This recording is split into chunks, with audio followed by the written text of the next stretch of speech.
All right, so introduce yourself for me. All right, my name is Richard Vaughn.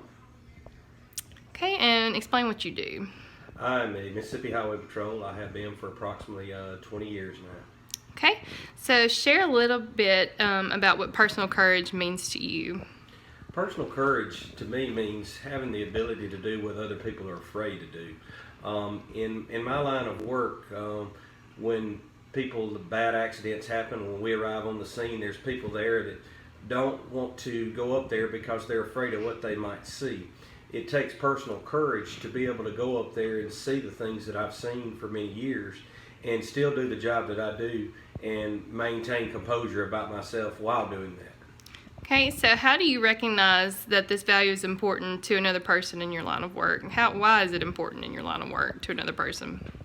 Well, in our line of work, we have a lot of freedom to do what we want to do, and we have a lot of authority. So the misuse of authority, if that person doesn't have personal values and goals that they set for themselves, they won't. There's the opportunity to stray from what your personal values are. You have to set your personal values, and they have to maintain them within their self, because a lot of our job is self-motivating, and to do that you have to keep your personal life straight and your personal values straight to be able to do the job that we do. Okay, and how would you encourage a young person to grow in this value? How would somebody that doesn't have a lot of personal courage try to get a little personal courage?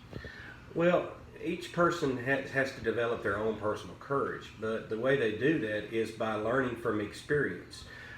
We have a training program that we work with other troopers when they graduate, and during that process they build that courage. They see the personal values that each of these officers have, and what they do is they have to step out on their own and develop their own personal values. After riding with some officers, what they do is officers actually flip the role and they ride with them and they observe them to see what personal values that they've learned from the different officers that they've ridden with. So therefore, personal values is all learned by yourself. However, you can learn from other people doing the same job. All right, thank you so much for your time. All right, you're welcome.